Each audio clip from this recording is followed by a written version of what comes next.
I'm sorry, Dave. I'm afraid I can't do that. Je vais lui faire une offre qu'il ne pourra pas refuser. Can she be late for her cinema show? Antoine Doinel, Antoine Doinel, Antoine Doinel, Antoine Doinel, Antoine Doinel,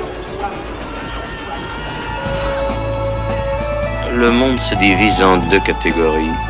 Ceux qui ont un pistolet chargé et ceux qui creusent. Toi, tu creuses. Parlez-vous, con de mime! Je suis un homme. Ah, personne n'est parfait. J'aime l'odeur du napalm mon petit matin. Vous avez de la pâte? Vous avez du sucre? Alors avec la pâte, vous faites une crêpe puis vous mettez du sucre dessus? La mer suce en enfer. And I am the best film director in the world.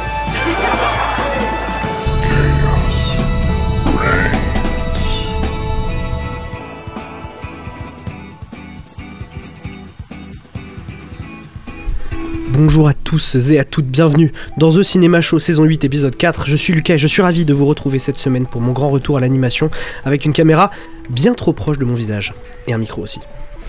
Et en plus de ça, pour une occasion toute particulière, oui, parce que Maxime a eu sa spéciale Simpson, on sait pas trop pourquoi, la semaine dernière, Hugo sa spéciale beauf, moi aussi, j'y ai droit.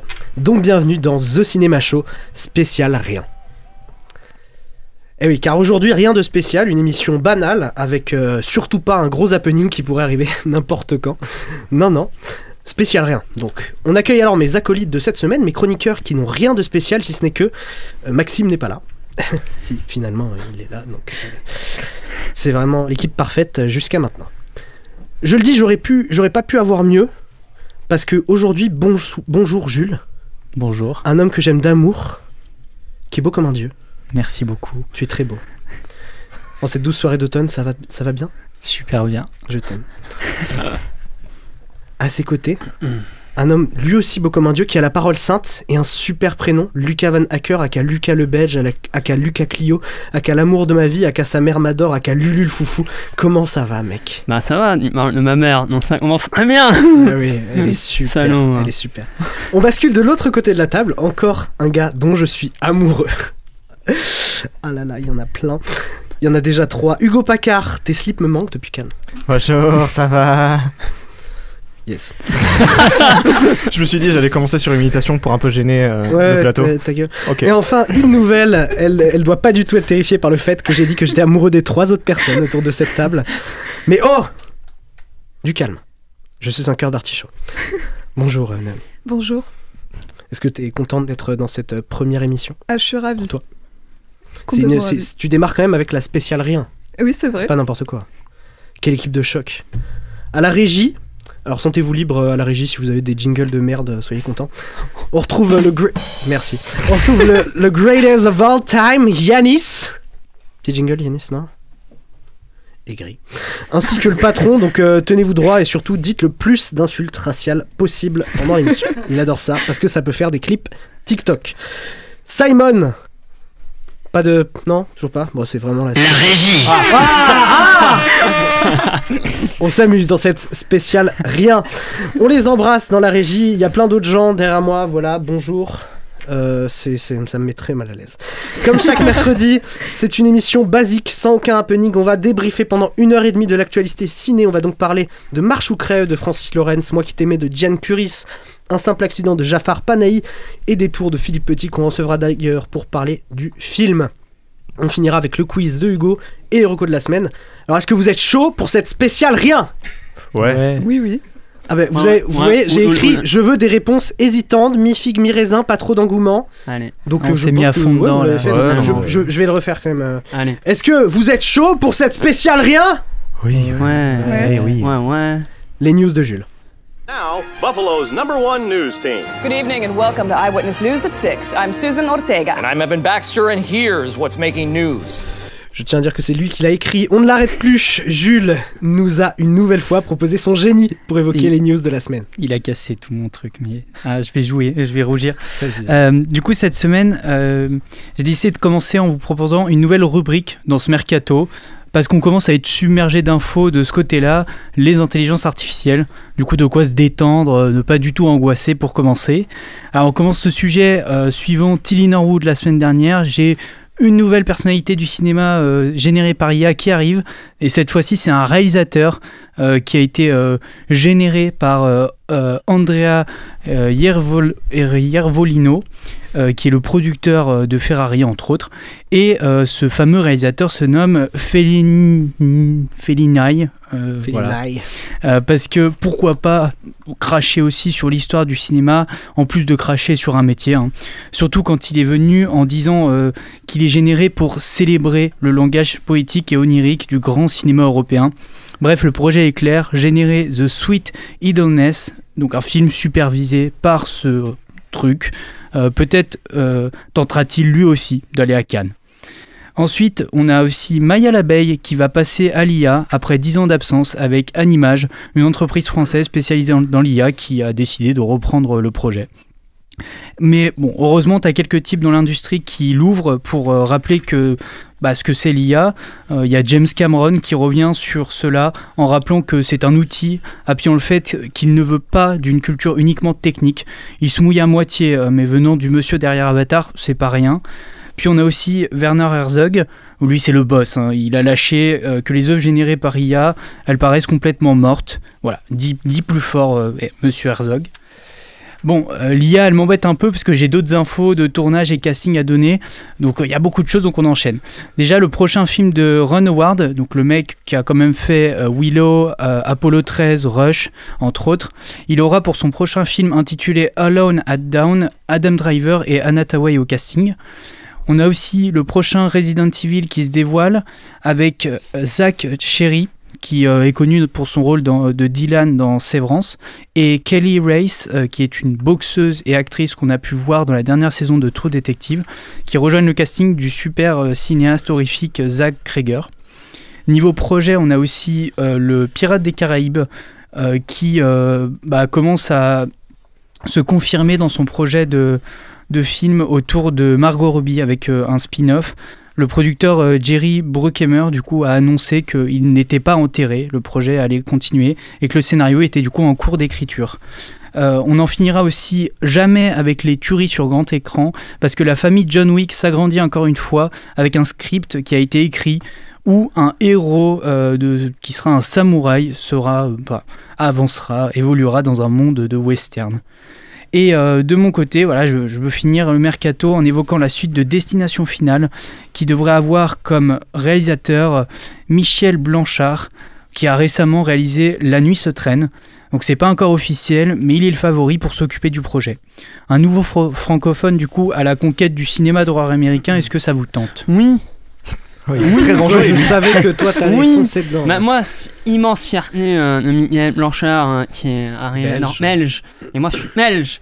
Et il a fait La Nuit se traîne qui est excellent. Les frites. La maillot. Non, mais La Nuit se traîne qui était vraiment un très bon premier film. La gueule.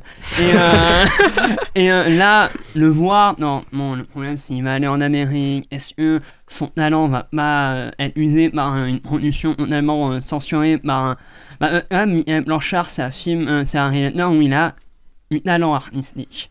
Et j'ai peur qu'on le casse. Ça, j'ai vraiment peur. Et lui, mon le casting Resident Evil, moi je suis totalement preneur vu le réalisateur. Vas-y. C'est vrai qu'avec son dernier projet, ça donne envie. Ouais. Mais c'est rigolo, Destination Finale, parce que le dernier film, c'était les réalisateurs de Kim Possible live action. Et là, c'est le réalisateur de La Nuit se traîne, c'est le grand écart. Ouais. Vraiment. Puis surtout, le live action Kim Possible, j'ai pas vu, mais de ce que j'en ai compris, c'était pas non plus exceptionnel. Ouais. Et le dernier Destination Finale, je suis pas un grand fan de la saga, mais c'était plutôt sympa à regarder, quoi. Ouais. Non, si t'avais parlé du nouveau Ron Howard, ça m'étonne qu'il ait réussi à lancer un projet aussi vite, sachant qu'il a sorti Eden cette année dans un silence absolu, qui a fait un four monumental alors qu'il y avait un casting immense, et du coup il arrive J'ai vu beaucoup passer le fait que ça surprenait pas mal l'industrie que le mec réussisse à financer un nouveau projet avec des grosses stars. Mais il fait 15 films non, peut-être pas non plus. Il est très prolifique. Ah, il est prolifique, je me rends pas compte. Parce que moi, depuis Solo, je n'avais pas entendu parler, quoi. Il fait des documentaires aussi. Ah oui, d'accord. C'est lui qui a fait le documentaire sur Jim Henson. C'est un peu plus simple à produire que des films de fiction. C'est vrai qu'il charbonne, quoi. Charbonne. Continue ces news en parlant encore de James Cameron qui n'en finit plus de faire parler de lui. Exactement, parce qu'avec du coup son Avatar 3 qui arrive en salle en cette fin d'année, on n'a pas fini d'entendre parler de James qui, à 71 ans, ne se lasse pas d'être sous les feux des projecteurs. Surtout avec son gros bébé qui est Avatar.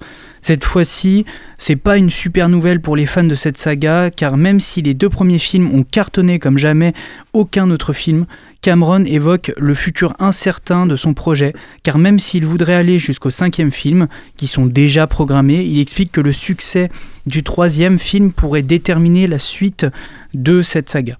La question est la marge de profit qui doit être assez bonne pour que Disney accepte de produire 2 autres films qui coûteront plusieurs centaines de millions de dollars de production. Et pour citer Cameron, du coup, l'enjeu aujourd'hui, c'est l'augmentation des coûts. Il dit que du coup, les coûts de production ont explosé ces dernières années, en particulier pour les effets spéciaux numériques. Les montants ont tellement grimpé que ça met en péril le genre de film que j'aime faire. Un budget qui peut faire peur quand on voit déjà que le premier film avait coûté 237 millions de dollars et le second 460 millions de dollars. À combien du coup s'élèveront les suites ? On peut se demander. Et le tournage d'Avatar 2 et 3, ils se sont enchaînés, mais du coup rien n'a encore été tourné pour les suites, donc le doute persiste. Et aussi rappelons que les 2 premiers films, c'est quand même 5 milliards au box-office mondial. Donc voilà, doute, mais on peut surtout mettre en doute les propos de James Cameron. Est-ce que pour vous, du coup, c'est une simple fabulation pour nous attirer en salle ou vraiment un réel enjeu ? Pensez quoi de cette news ? Il est en promo. Puis en plus, c'est compliqué les Avatars parce que c'est tourné dans. Bah, tu l'as dit, donc le 2 et le 3 ont été tournés en même temps, mais en fait, il y a un bout du 4 qui a été tourné en même temps, puis il attend que les acteurs vieillissent pour tourner le 4. Du coup, c'est un peu compliqué à chiffrer combien ils ont coûté parce que c'est tourné d'un bloc en fait, et sur plusieurs blocs de tournage où il sait même pas, des fois, je pense, qui sera dans quel film. Du coup, ouais, je pense que c'est un peu compliqué à chiffrer et c'est pour ça qu'il avait dit il y a quelques temps que le 2 devait marcher. Parce qu'il avait fait la même chose à la sortie du 2. Il a dit oui, si le 2 c'est pas le plus grand succès de l'histoire du cinéma, il y aura pas de suite. Puis récemment, en plus, il a expliqué qu'il avait rajouté au dernier moment des trucs pour le 3e. Ouais. Donc c'est vrai que j'ai l'impression qu'il s'amuse beaucoup avec tout ce qu'il a tourné. Je suis bien d'accord. Bon, mais j'ai quand même très envie de le voir, bien sûr, parce que j'ai revu le 2 hier et c'est toujours pour moi un des meilleurs blockbusters de ces dernières années. Donc très hâte de voir le 3. Et puis il n'y a pas eu une rumeur où si tu veux aller voir Avatar 3, il y aura peut-être la bande-annonce de Avengers. Oui, mais ils font beaucoup ça maintenant. Mais apparemment, c'est une rumeur qui existe, oui, comme quoi tu pourras avoir une bande-annonce d'Avengers. Ils le font aussi avec les ressorties des anciens Avatars où il y a une séquence du prochain qui est dans le nouveau. Enfin, tu comptes nous parler de James Bond encore ? Ouais, je continue de toujours parler des mêmes trucs, faut croire. Et du coup, quand c'est pas l'intelligence artificielle qui fait n'importe quoi, devinez quoi ? C'est les grands studios. On a eu, il y a quelques jours, le James Bond Day, du coup c'était le 5 octobre, et pour l'occasion, Prime Video a eu la merveilleuse idée de revisiter les affiches des films de la saga en autant. On va commencer un petit quiz à l'avance aujourd'hui. Donc j'ai 4 propositions. Voilà, à vous de trouver qu'est-ce que Prime Video a décidé d'enlever des affiches de James Bond. Donc, première proposition, les James Bond Girls. Deuxième proposition, les voitures de l'agent 007. Troisième proposition, ses pistolets. Et quatrième proposition, son costume pour le remplacer par un maillot de bain. Moi, pour faire chez Maxime, je vais dire les voitures. Moi, j'ai la réponse en fait parce que j'ai lu ton quiz. Oui. En vrai, moi aussi. Les Bond Girls, en moi, ouais. Ouais. Moi, je pense que être en maillot de bain serait vraiment très drôle. Ça aurait été très drôle, mais malheureusement, c'est pas si drôle parce que c'est son arme qu'ils ont décidé d'enlever. Ah bah oui, bien sûr. Et ceux-là, du coup, des 5 acteurs qui ont joué James Bond. Et Amazon s'est dit que dénuder l'agent britannique de son outil préféré était une bonne idée, bien foireuse, si je peux me permettre, car tout ce que cette campagne a fait, c'est attirer les foudres des fans, à raison, car à coup de suppression d'armes dans des affiches promotionnelles, il y a quoi s'inquiéter pour l'avenir de ce héros. Il ne faut pas oublier qu'en février dernier, les producteurs historiques, défenseurs ultimes de Bond, ont cédé les droits créatifs à Amazon. Et attendez, on sait pas, mais peut-être même qu'ils ont utilisé l'intelligence artificielle pour enlever leurs armes. Heureusement, la communauté de fans est là pour nous amuser avec des détournements d'affiches vraiment excellentes. Il y en a où ils ont mis des sandwichs dans leurs mains, d'autres avec des maracas. Et pour appuyer tout ça, pour appuyer la stupidité des choix d'Amazon, et mon préféré, ça reste celui avec le coup des talkie-walkies, la petite référence à Spielberg et son E.T. Voilà. Du coup, est-ce que pour vous, on peut garder un espoir pour les futurs James Bond en termes de liberté, ce genre de choses? Le prochain, c'est pas Villeneuve. C'est Villeneuve, ouais. Oui, c'est Denis Villeneuve. C'est Amazon. Et ça sera produit par Amazon. Ah, ça sera produit par Amazon. Ouais. Ah, mais on est dans la merde. Ouais. C'est Amazon derrière. Mais surtout qu'ils avaient dit qu'ils voulaient faire des spin-offs aussi, je crois. Ouais. Et en plus, si on n'a pas de chance, il sera genre exclu Prime. Non, moi je pense pas. Ah, ça m'étonnerait quand même un si gros. Ça serait bizarre, mais ça me surprendrait pas. Peut-être en France en tout cas, parce qu'il pourrait pas le sortir en salle et en Puis SVOD ça a le temps d'évoluer, parce que c'est vrai qu'il va pas sortir tout de suite. Non, Villeneuve, il a 2-3 trucs avant. Ouais. Oui, 2-3 petits trucs. C'est clair. Les Césars se révèlent encore un peu plus cette semaine. Est-ce que tu peux nous en dire plus, mon amour? Ouais. Du coup, après le César d'honneur pour Jim Carrey qui a été révélé la semaine dernière, on trouvera pour la prochaine édition Benjamin Laverne, qui sera nul autre que le maître de cérémonie. Donc c'est un acteur qui a déjà été nommé 5 fois au César, mais il n'a jamais obtenu de récompense dans cette cérémonie. Alors cette fois, c'est une manière de le récompenser pour sa belle carrière, parce que c'est un acteur qu'on a quand même vu dans Le Sens de la Fête, Le Discours ou encore plus récemment La Fanfare. Il est aussi sociétaire de la Comédie Française, donc c'est quelqu'un qui a un beau bagage, et du coup il sera maître de cérémonie pour cette nouvelle cérémonie qui aura lieu le 27 février 2026. Mais il ne sera pas seul, parce que il a été annoncé que l'acteur sera entouré d'une collégiale d'artistes pour présenter cette édition. Alors moi je suis pas le plus grand spécialiste de cette cérémonie, que j'affectionne pas tant que ça, mais de votre côté, du coup, Benjamin Laverne en maître de cérémonie, est-ce que vous pensez que ça sonne bien? Bah oui, finalement, après quand on a vu le discours, on se dit mais ouais, il a une éloquence, il a une posture, non, moi je suis très content, et en plus il y a le César d'honneur pour Jim Carrey, il promet vraiment une cérémonie merveilleuse. Après on se promet, mais Benjamin Laverne, très bon choix. Ouais, je suis d'accord. Il a un espèce de charisme qui est adapté pour ce genre de rôle. Moi, je suis j'attends beaucoup de le voir. Après, est-ce qu'ils arrêtent? Du coup, est-ce que ça va continuer ce truc où il y a plusieurs maîtres de cérémonie? Du coup, ça va quand même continuer? Donc ils vont en annoncer d'autres plus tard. Il a dit qu'il serait. Il sera. Mais est-ce que ça sera genre pour les remettants, ou est-ce que ça sera parce qu'ils ont fait ce truc il y a plusieurs années, il y a plusieurs maîtres de cérémonie que je comprends pas, qui n'a aucun sens. Et j'aimerais bien qu'ils reviennent à une formule plus classique. J'ai l'impression qu'il restera quand même le maître de cérémonie principal, mais qu'il y aura plein d'autres acteurs qui vont intervenir. Non, mais en tout cas, c'est peut-être le profil. C'est le gars qui reviendra à chaque fois, et puis il y aura des intervenants. Mais c'est peut-être le profil que je trouve le plus adapté, parce que certes, il pourrait essayer d'être un peu drôle, mais il restera quand même dans le sérieux que ça demande, contrairement à, je sais pas, Zadie, Cadmerat, qui partait un peu dans le one-man show. Ouais. Bon, merci Jules pour ces actualités. À suivre dans notre émission, et rien de spécial. Les débats sur les films de la semaine, voilà, vous connaissez quoi. Allez.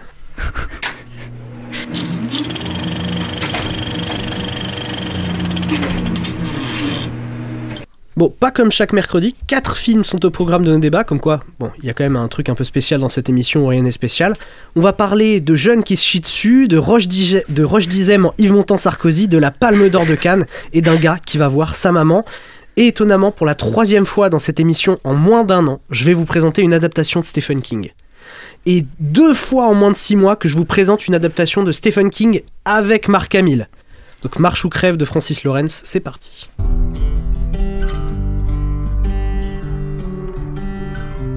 I'm Ray Garrity. You can call me Ray. Beam McVrees. Hank Olson's the name. Walking's my game. I ain't many that are built like me. I'm the last of my kind. We did the very first long walk years ago to inspire everyday people. Smile, boys. You're on candid camera. Man, you gotta not think about the things out of your control. Think about your plan. Personally, I can't stop thinking about all that money. You'll never find another like me.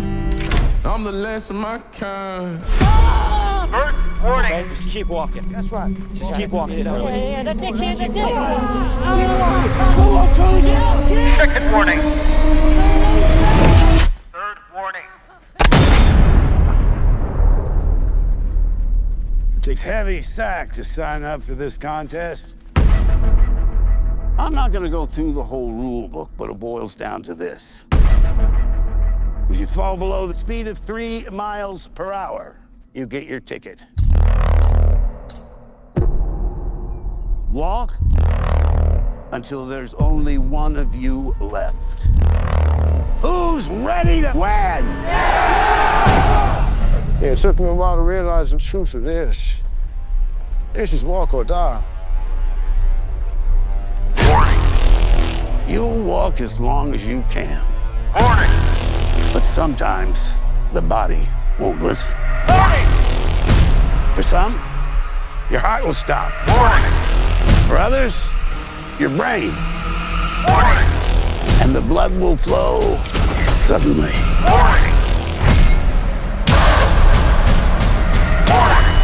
There's one winner. Warning. And no finish line.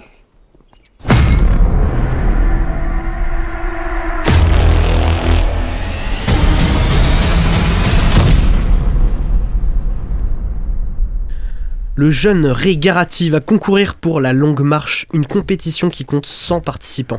Cet événement sera retransmis à la télévision, suivi par des milliers de personnes, mais ce n'est pas une marche comme les autres, plutôt un jeu sans foi ni loi. J'adore les résumés d'Halluciné.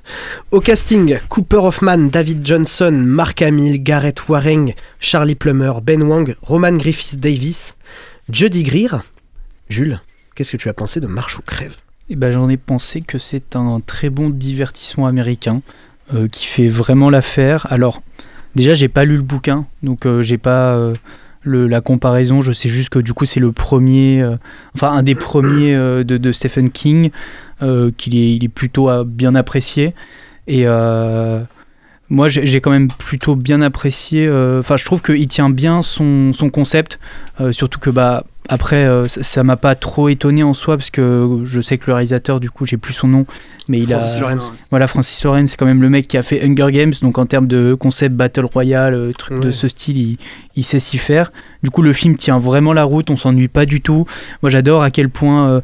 j'adore les films qui jouent sur le fait que le titre arrive assez tard. Ça me fait toujours... Ça me fait toujours ce petit effet, c'est comme dans Siraj, j'adore, moi, quand les titres arrivent. Quand j'ai vu le fait que ça arrivait si loin, j'ai fait Jules va adorer. Ah ouais, non, c'est excellent. Et puis non, même voir un film, j'ai vu après coup que Stephen King, c'est l'auteur le plus adapté. Non, pas adapté, le plus prolifique. J'ai plus le terme, mais il est interdit aux États-Unis.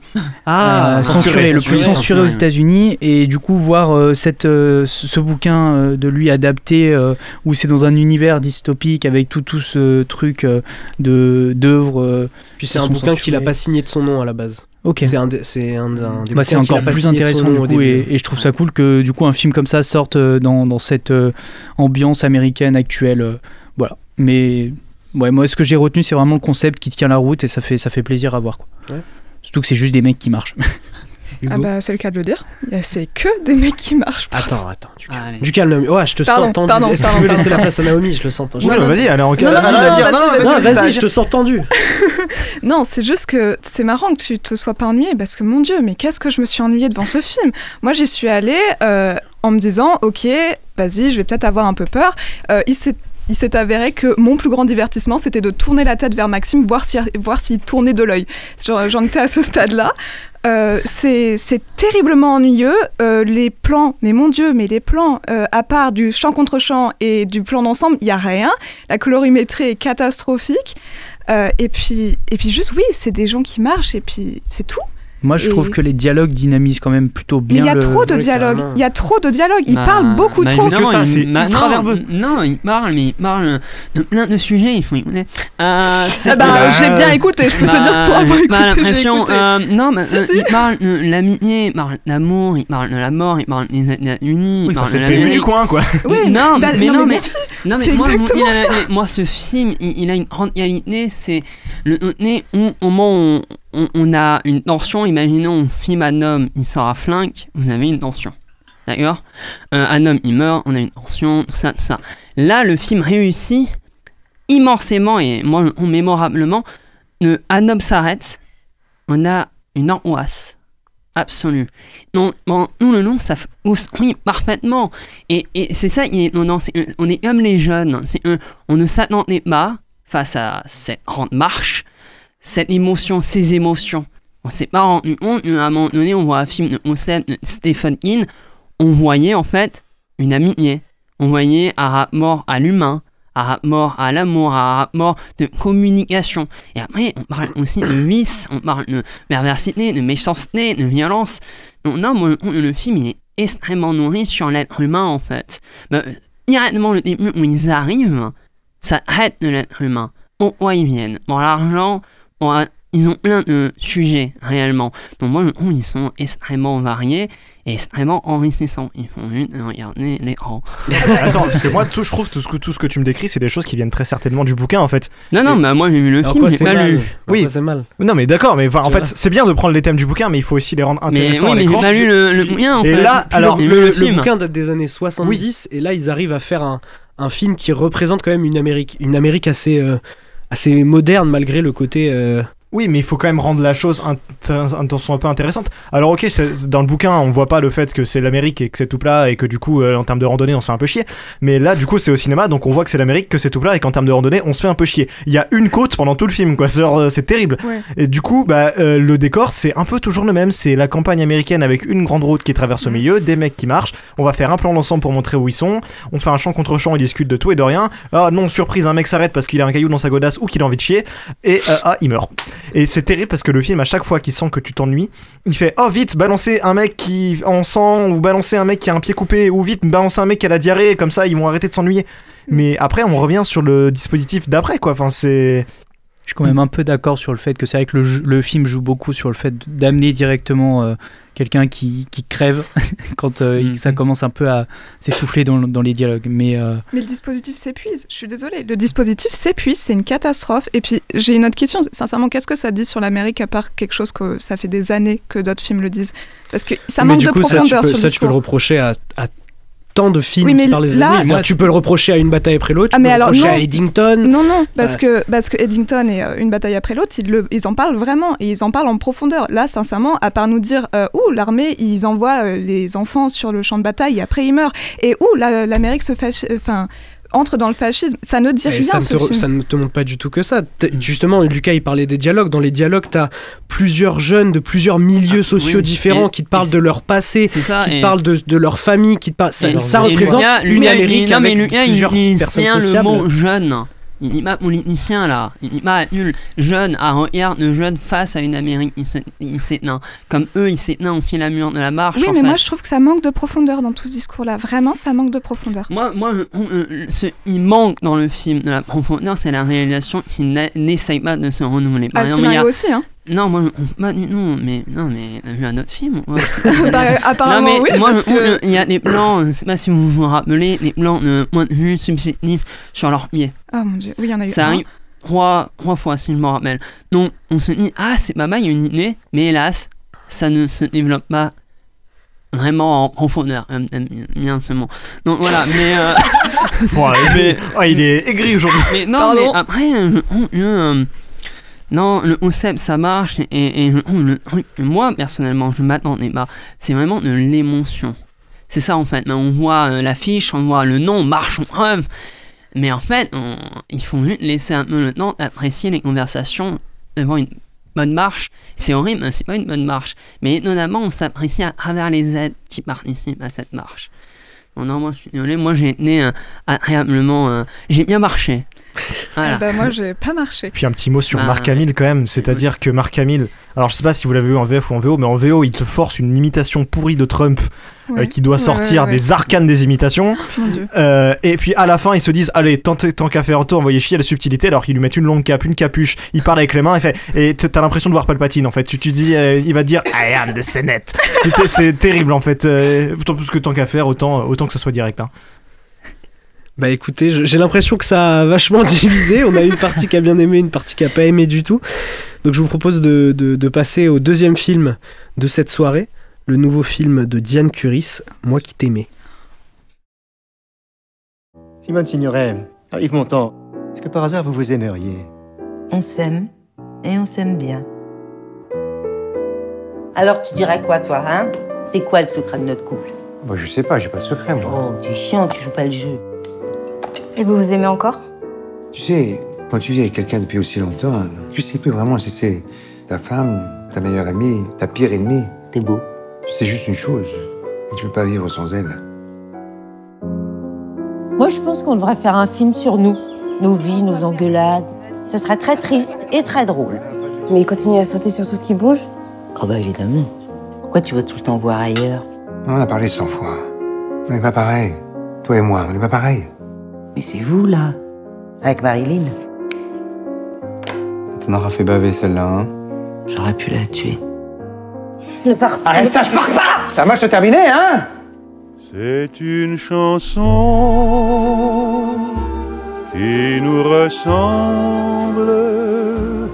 Toi, tu m'aimais. Je veux que tu l'appelles et que tu lui dises que c'est fini. T'entends? Et je t'aimais. T'entends ce que je dis? Nous vivions tous. Je te demande pardon. Les deux ensemble. Arrête! Toi qui m'aimais, moi qui t'aimais. Elle l'aimait plus que tout, il l'aimait plus que toutes les autres. Simone Signoret et Yves Montand étaient le couple le plus célèbre de leur temps, hanté par la liaison de son mari avec Marilyn Monroe et meurtri par toutes celles qui ont suivi. Signoret a toujours refusé le rôle de victime. Ce qu'il savait, c'est qu'il ne se quitterait jamais.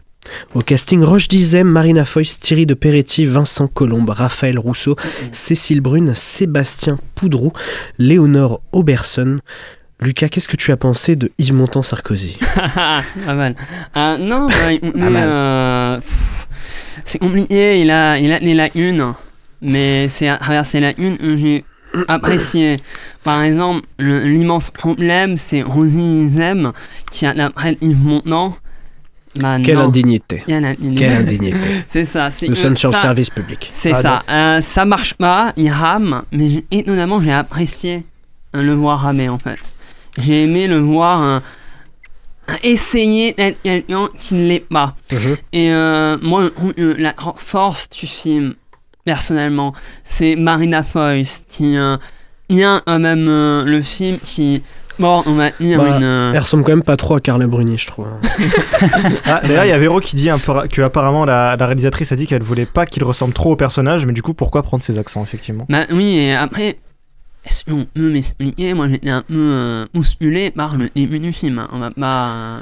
Mais c'est pour se donner, je sais pas, j'ai l'impression que c'est pour se donner un genre, un peu, un truc parce que c'est complètement inutile. Ah oui, c'est complètement inutile. Puis on y revient jamais, en plus. Oui, c'est ça, parce que je me suis dit, non, c'est original. C'est ça, en fait, s'il l'avait fait durer tout le film, ça aurait pu être original. Mais vu que c'est que le début et qu'après, c'est plus jamais on en parle, c'est complètement inutile et surtout, ça nous fait vraiment sortir du truc en mode, ah oui, donc on voit des acteurs, quoi.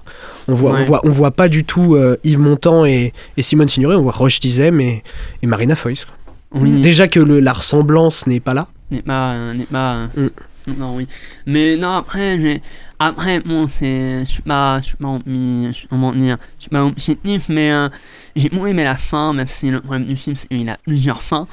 J'ai aimé la fin où, face à devant un film, on va dire, c'est les sauces de la vie, où moi je suis assez sensible.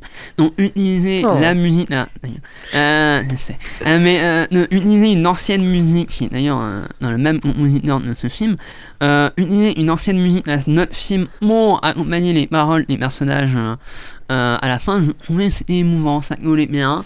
Mais après, ce n'est pas. Je m'attendais vraiment à quelque chose d'accrochant. Mais j'ai eu parfois des émotions. Mais c'est quand même. C'est quand même marrant d'avoir choisi la musique des choses de la vie, c'est-à-dire un film dans lequel Yves Montand ne joue pas. Alors qu'il a joué dans César et Rosalie de Claude Sautet. Enfin, toutes les références qu'il y a aux choses de la vie, c'est-à-dire autant la voiture que conduit Yves Montand vers la fin, que le fait qu'ils y font référence plusieurs fois, et la musique. Pourquoi ? Il a joué dans 3 films de Claude Sautet, Yves Montand. Ils auraient très bien pu choisir des films dans lesquels Yves Montand a joué. Et ça, c'est qu'un des problèmes de ce film, parce que mon Dieu, qu'il en cumule. Ça va? Pardon. Pour l'instant, t'as pas vu du dire du bien d'aucun film. Hein. C'est terrifiant. Ouais, moi oui. Ah, mais un simple accident arrive et des tours aussi. Allez, ça spoil. Pardon. Non, en fait, c'est juste, moi, je suis surprise que tu. Enfin, j'ai pas du tout le même avis sur le jeu d'acteur de Marina Foy parce que moi, j'ai juste eu l'impression qu'elle était anesthésiée de la bouche en continu et on aurait dit moi qui fait semblant d'être bourré au champomis à 9 ans. Donc. Fais voir.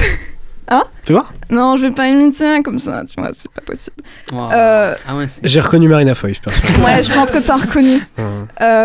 Et sincèrement, moi, le meilleur moment que j'ai passé devant ce film, c'est quand j'ai tourné la tête et que j'ai vu que Maxime était en train de dormir. Mais c'est infernal, ça. Il n'est pas là. Désolé, il faut. C'est pour ça qu'elle aime aucun film. Derrière moi. Non, mais c'est bon, quoi. C'est pour ça qu'elle aime aucun film alors les films. D'ailleurs, il a mis original. D'ailleurs, on remarque qu'il dort devant tous les films, hein, comme quoi il fait très bien son boulot.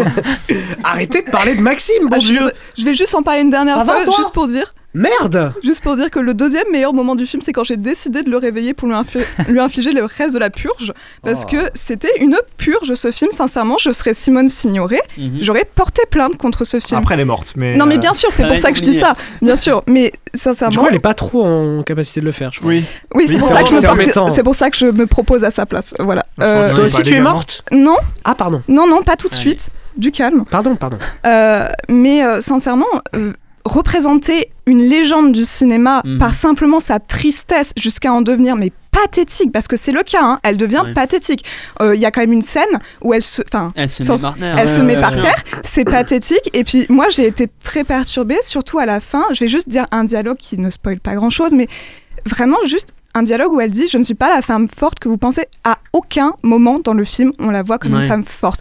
Pareil pour la beauté. Et juste, je tiens à dire que notre génération, ils connaissent pas forcément Simone Signoret. Et donc, du coup, ça veut dire que l'image qu'ils vont avoir d'elle, c'est ce film. Non, parce qu'il va faire 2000 entrées. Non, mais bien sûr, mais ce que je veux dire, c'est...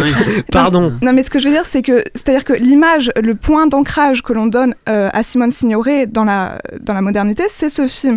Et il faudrait aller voir les autres films qu'elle a fait pour se rendre compte de la légende que c'est. Parce que je suis désolée, autant Yves Montand que Simone Signoret n'ont aucune profondeur dans ce film. Je suis désolée, je remets profondeur. Mais c'est vrai. C'est vrai, ils ont aucune profondeur. À part nous dire que Yves Montand est un connard fini et qui trompe... en boucle Simone Signoret. Jules. J'ai pas grand chose à dire, franchement. Moi, devant le film, j'ai pas passé un moment atroce, mais parce que j'ai aucune attache envers Yves Montand ou Simone Signoret. Donc, juste, j'ai vu un film sur un attachement bancal, voilà. Mais après, sur le moment, c'était pas atroce, mais c'est vrai que. J'ai l'impression qu'à partir du moment où je vais m'intéresser aux deux, je vais détester ce film. C'est tout. Donc, j'ai rien vraiment de plus à dire. C'était juste intéressant de voir peut-être un biopic à travers un couple plutôt que juste un personnage, même si on est plus du côté de Simone Signoret. Mais mis à part ça, voilà. Bah écoutez, c'est super. T'es en forme. Oui, je suis en forme. Première, elle est en forme. Voyez Les Diaboliques avec Simone Signoret, c'est trop bien. Voilà. On finira là-dessus et on va faire une première pause dans l'émission. Émission spécialement pas spéciale, je crois que je vous l'ai déjà dit. Mais je crois que je vous ai déjà dit aussi que cet été je suis allé à Clash in Paris. Alors pour les shows de catch, il y a toujours une musique attitrée qu'on entend toute la soirée et qu'après on écoute en boucle en se disant que depuis qu'on a vécu cet événement incroyable, notre vie c'est de la merde. Enfin bref, la musique de Clash in Paris, c'est une musique avec un titre que vous entendrez pas du tout dans cette émission tellement il y aura aucun happening.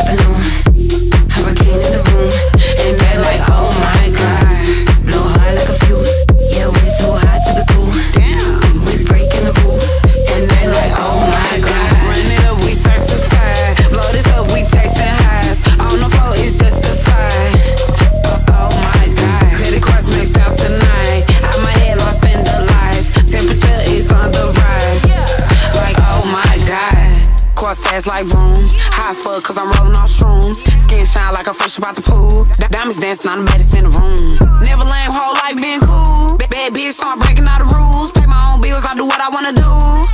Now it's time to act a fool. Pulling up and I'm in something new. Hella deep and I'm with my crew. Feeling sexy might steal your boo. Looking good, yeah, you know I look cute. Acting bad and I'm out my mind. My man tripping, so a bitch outside. I ain't going in the house tonight. Oh my God. Airplanes on the roof, body get high like balloon. Hurricane in the room, and they're like, oh my God. Blow high like a fuse, yeah, we're too hot to be cool. Damn, we're breaking the rules, and they're like, oh my God. Run it up, we certified. Blow this up, we chasing highs. On the floor, it's justified. Oh my God. Credit cards maxed out tonight. Out my head, lost in the lights. Temperature is on the rise. Like, oh my God.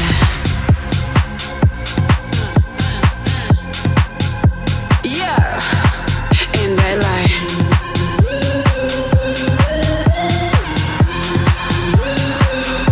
oh my God. Airplanes on the roof, body get high like balloon.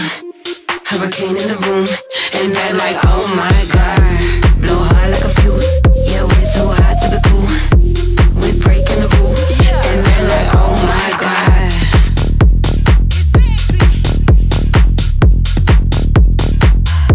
Oh my God. Vous êtes bien de retour sur The Cinema Show et on va continuer nos débats en parlant du tant attendu film qui a reçu la Palme d'Or de Cannes, le nouveau film de Jafar Panahi, Un simple accident.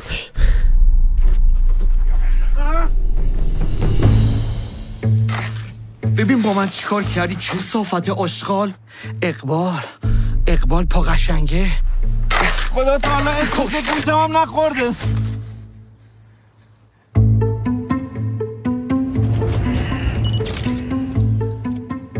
پا قشنگه رو پیدا کردم تو واقعا کی هستی؟ بعد اینکه شما رو گرفتم بعد 2 هفته دوباره اومدن سراغ من به جرم اجتباه تبانی و تبلیغ علیه نظام منو گرفتن فقط میخوام کمکم کنید ببینم خودشه یا نه که پاقو را زر آورده اینجا گلی یه باز کن دیگه اینا خیلی خوب اول باید مطمئن بشیم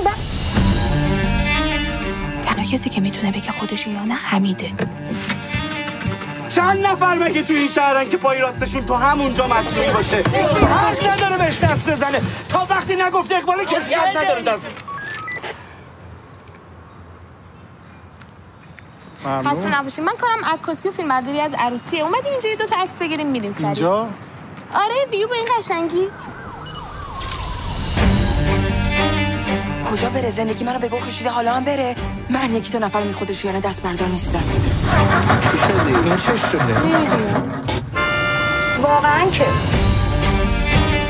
ولی اگه اونا با خشونت با ما برخورد کردن ما هم باید با اونا با خشونت برخورد کنیم به این 5 دقیقه وقت بدین هممونو اعدام میکنه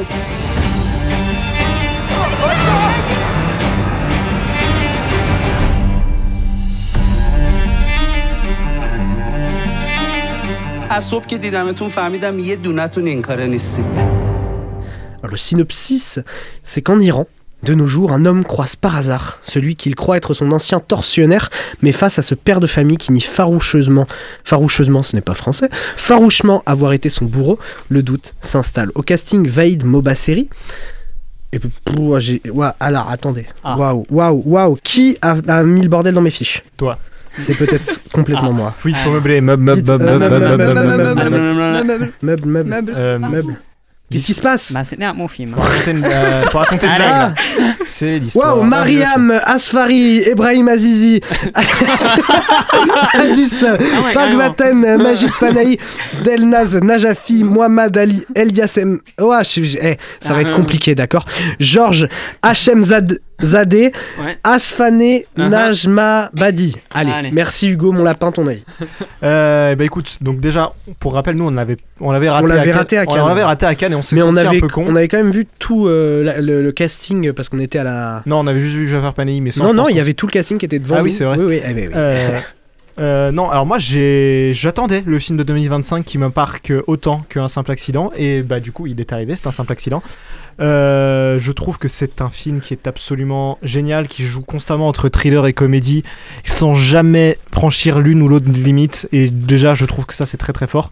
Mais en plus, il le fait qu'un commentaire politique qui, certes, j'imagine, parle beaucoup de l'Iran, même je connais pas trop la situation. Mais je trouve qu'en fait, il est un peu universel, quoi. Dans cette scène de débat entre les personnages où ils se demandent ce qu'ils doivent faire du mec qu'ils ont capturé. Il y a vraiment en fait tout un commentaire politique qui se dessine qu'on peut limite universaliser entre ceux qui sont pour des méthodes moins violentes, ceux qui sont pour des méthodes très revanchardes, ceux qui hésitent, ceux qui savent pas. Je trouve ça c'est absolument passionnant. Et puis il y a des plans séquences de fou malade. Il y a la scène, le plan d'ouverture, c'est absolument génial. Maxime a dû kiffer. Voilà, on voit rien. Il y a l'accident du titre justement, on ne voit rien, on ne voit jamais rien. Pourtant, il est quand même cruel, je trouve. Contrairement à Marche ou Crève où les accidents sont très visuels et pourtant je ne ressens rien.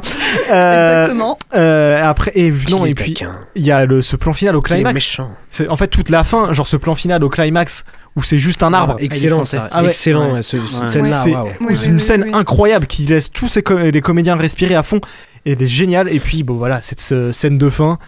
Qui en fait le problème c'est que j'aimerais en dire plus, mais c'est peut-être une de mes fins préférées de l'année. Oui pareil, la fin elle est géniale cette fin. Et puis même plus que la fin, moi j'ai été impressionnée par l'utilisation du générique. Il n'y a pas beaucoup de films qui le font, qui exploitent l'entièreté de la matière qu'ils peuvent exploiter. C'était le cas de The Brutalist qui l'avait fait aussi, mais là le film exploite vraiment le générique et continue de nous raconter l'histoire pendant le générique. Je m'en souviens plus. Je peux pas spoiler, ça spoilerait pour le coup. Je m'en souviens plus. Mais pensez au son. Si vous pensez au son, peut-être que ça peut vous éveiller quelque chose. Mais dans tous les cas, l'histoire continue pendant le générique. Et je voudrais juste préciser un truc parce que ça peut aider nos auditeurs à comprendre ce qui se passe dans le film.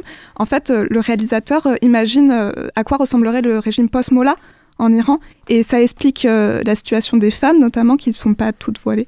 Et je pense que c'est très important parce que du coup, ça met en avant le discours sur la violence et la violence qui engendre la violence. Lucas ? Non, mais je suis vraiment d'accord, pour une fois, vous vous rebattrez après. Non, je suis d'accord. Et moi, je ne savais mais rien en y allant. Et je suis tombé face à un film qui m'a profondément bousculé par les thématiques, par le visuel. Mais surtout, je me suis dit, est-ce que le réalisateur, il avait des problèmes il s'est pas fait arrêter?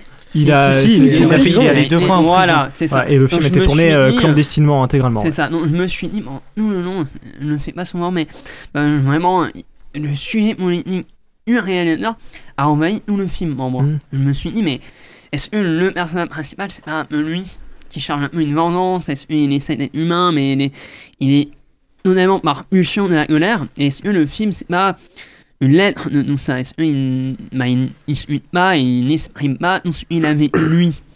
Et je suis totalement d'accord avec vous sur la fin qui est extrêmement marquant, sonore, en termes sonores. Et aussi, moi, les choses que je ne m'attendais pas, c'est la comédie. C'est fou. Oui. Comment on se dit, on est en tension, on n'est pas bien, bon, non, on se questionne. Et il y a des petits moments de comédie où on se dit, ça fait du bien. Oui, voilà, mais je pense que c'est nécessaire aussi pour éviter que le film il soit juste trop lourd et pénible à regarder. Je pense que c'est vraiment juste des soupapes qui viennent lâcher. Mais c'est vrai qu'on l'attendait pas sur ce terrain, en fait. Oui. C'est vrai personnellement, quand on a vendu le film, je ne m'attendais pas du tout à ce qu'on rigole, quoi. C'est un film qui a un sujet assez grave, donc franchement, et moi j'avais une question, ça me débile peut-être, mais l'affiche, moi avoir choisi cette affiche-là, et surtout ces 3 personnages. Je sais pas. C'est pas moi qui ai fait le film. Je me suis posé la question, en fait, personnellement. Moi aussi, je me suis posé la question, c'est marrant, mais j'ai toujours pas la réponse. C'est marrant. C'est marrant. J'ai trouvé le début un peu long. Mais la fin m'a fait me dire qu'en fait je faisais fausse route en trouvant ce début un peu lent, parce que ça prend tout son sens, et je sais que la force de ce film, ça va être les revisionnages, parce que il y a un regard complètement différent du coup quand on va dès que je vais revoir ce film vraiment, parce que il y a le bagage du premier visionnage qui va être là, et ça va être beaucoup plus puissant, je pense, comme deuxième visionnage. Même si la fin est déjà très puissante en soi lors du premier visionnage. Mais moi, c'est ce qui m'a marqué. C'est ce que je me suis dit à la fin, c'est ce que j'ai gardé. C'est vraiment, je sais qu'en revoyant le film, vraiment, ça va être d'autant plus puissant parce que c'est vrai que moi j'aime beaucoup le cinéma iranien contestataire et c'est peut-être pas le meilleur que j'ai vu, mais de cet aspect-là, il va quand même beaucoup me marquer. Et c'est un film que je vais prendre beaucoup de plaisir à revoir. Est-ce que quelqu'un a encore quelque chose à dire? J'ai l'impression que tout le monde a beaucoup aimé. En fait. Du coup, c'est trop cool, ça change des deux autres. Est-ce qu'on trouve tous que la Palme d'Or l'est méritée du coup? Complètement. Oui, alors j'ai pas vu tous les films sélectionnés et je sais que c'est une palme quand même très politique. Mais c'est important. Mais ça fait du bien, c'est important, surtout que Jafar Pahani, c'est quelqu'un qui mérite ça parce que c'est quand même un mec qui prend des gros risques à chaque fois qu'il fait un film. Ouais. Et la palme, pour moi, elle sert aussi à ça. Donc non, je suis content. C'est intéressant de s'être dirigé vers une palme très politique, alors que après les deux palmes précédentes avaient des films qui parlaient de politique forcément, mais moins. Ouais, tu vois, Anora et Sans filtre, c'était des films où on rigolait quand même. Non, il y avait Anatomie d'une chute quand même. Il y a Anatomie d'une chute, oui. Mais on rigolait aussi. Hein. Oui, on rigolait aussi. Le chien très très drôle, le chien qui vomit. Et puis c'est important que la palme soit politique. Ça ramène le festival de Cannes à ses origines, parce qu'à l'origine c'était quand même un festival extrêmement politique. Donc ça l'est toujours. Hein. Oui, complètement. Mais du moins là vraiment c'est sûr. Puis c'est un peu lavé aussi le fait que l'année dernière, Mohamed Rassoulov était venu présenter un film et était reparti avec un prix spécial qui veut rien dire, alors que tout le monde le voyait gagner la palme. Comme Résurrection. Comme Résurrection, oui, mais Résurrection est moins politique. Oui, non mais... Bon, on va passer au 4e film de cette soirée, parce qu'on a quand même du boulot. On va parler de Détour de Philippe Petit. Vous inquiétez pas, il n'y a rien de grave. Hein. Votre maman va bien. Là, quel âge ta mère? C'est relativement différent, Bibi. Ma mère, 44-75. On a un ordinateur qui enregistre tous les appels. Depuis son arrivée, donc le 4 novembre, elle a appelé 800 fois.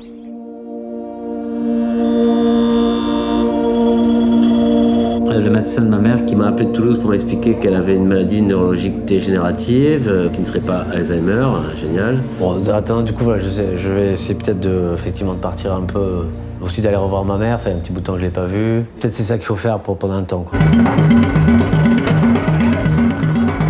Ce mec-là, jamais je le lâcherai. Ah oui, ça, j'ai Allô? Ça va? Oui, ça va, écoute, je pensais venir te voir dans pas très longtemps, là. La plupart des gens nient l'importance de la vie des femmes seules. C'est pour ça qu'on n'est pas reçus aussi. C'est pour ça qu'on ne nous écoute pas. Ah, le refuge, mais c'est ça dont j'ai besoin, c'est un refuge, moi, tu sais, c'est ça que je veux. Avec nos parents, c'est pas simple parce que... Mais ils savent pas comment répondre, en fait.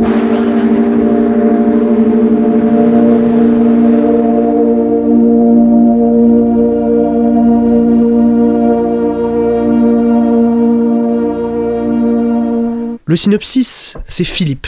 Eh oui, encore lui. Il apprend que sa mère Bernadette est atteinte d'une maladie neurologique.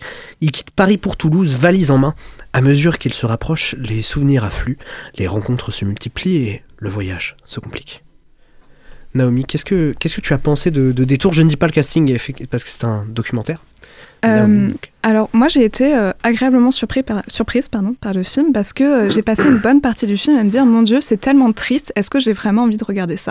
Et puis en fait la fin est venue me cueillir comme ça et me dire non, tu n'as pas compris ce qu'était en train de raconter le film. C'est-à-dire qu'au-delà de cette tristesse inhérente, au-delà de juste la mort, parce que en fait c'est ça, hein, c'est la mort, ce que le film dit c'est l'importance du mouvement pour parler de la vie. Et ça justifie la forme du film, c'est-à-dire ça justifie pourquoi il a utilisé le cinéma pour parler de ça.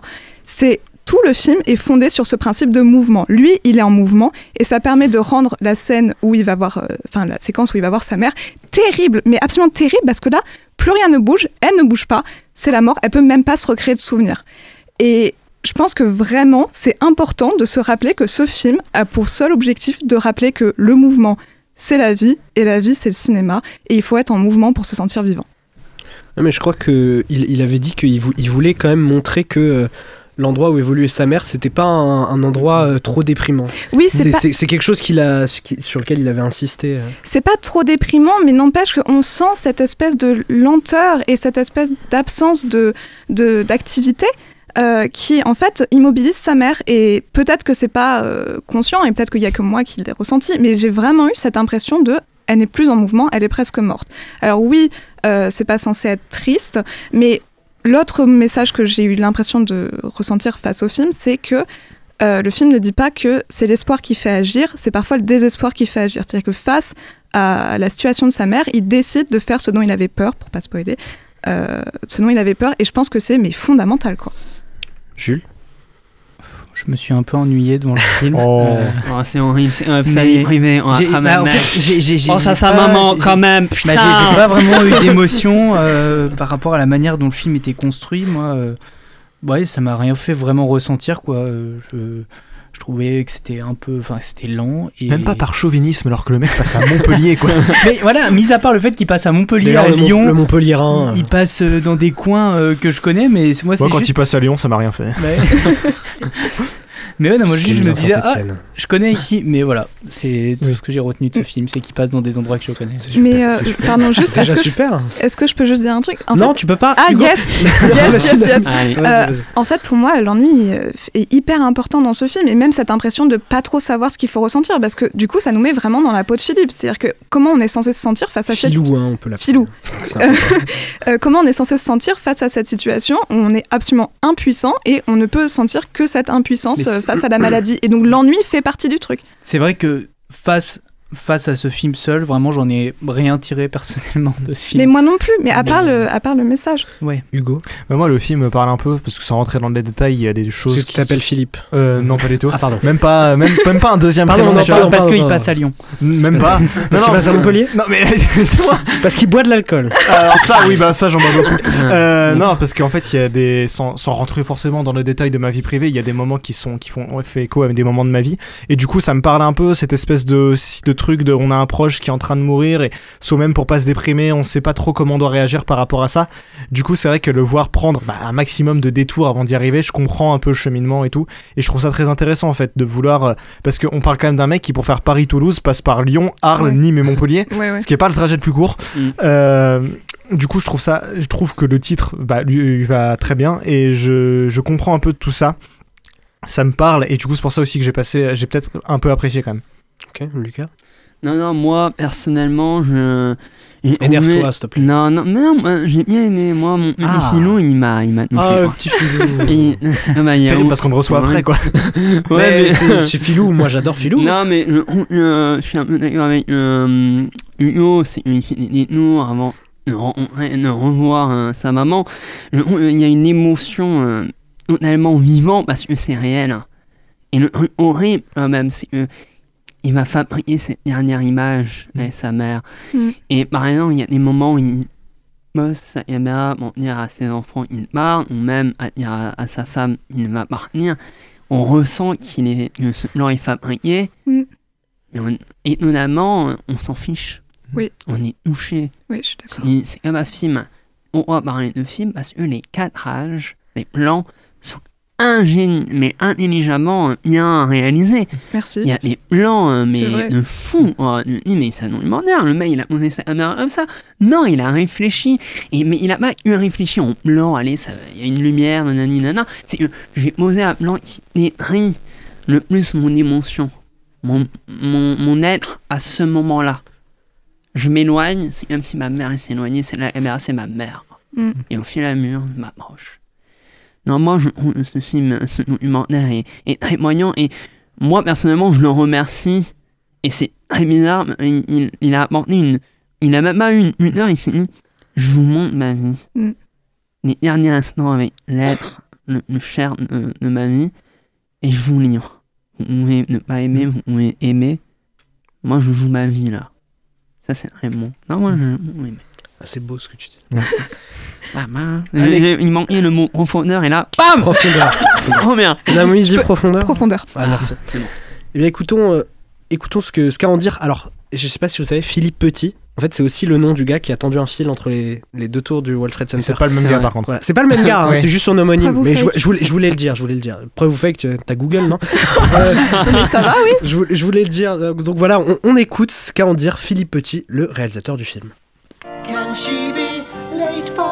Permettez-moi d'interrompre un instant la musique, mais nous avons un invité de marque que j'aimerais accueillir comme il se doit. 2 ans après Tant que le soleil frappe, Philippe Petit est de retour avec Détour et nous fait l'amitié de répondre à nos questions. Bonjour Philippe, comment vous allez ? Très bien, merci, impeccable. Alors Détour est un film ô combien personnel puisque vous vous y mettez en scène ainsi que vos amis et votre famille. Qu'est-ce qui vous a motivé à faire ce film ? Tout d'abord, c'est parti d'une idée de... Bon, il faut savoir que moi, je travaille autant sur des documentaires que sur des fictions, sur tout type un peu de... Donc sur des problèmes, sur des projets plus ou moins alternatifs. Là, l'idée de départ de Détour, c'était de prendre un temps pour... comment dire, réfléchir un petit peu à la manière dont je travaillais la grammaire de l'écriture de mes films, prendre un temps de recul, un temps de réflexion, un temps de retraite en fait, pour moi-même,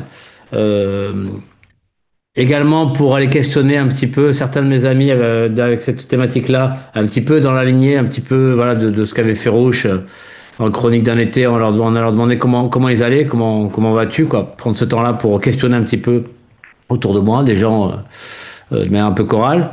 Et ça, avec quand même dans le dessin final, d'aller évidemment prendre des nouvelles de ma mère que j'avais pas vues depuis un certain temps et dont il fallait que je m'occupe, quoi. Donc c'était un film comme ça, l'idée de partir un petit peu sur la route pour prendre un temps d'écoute de moi-même et des autres de manière un petit peu plus brute avec un dispositif beaucoup plus personnel, quoi.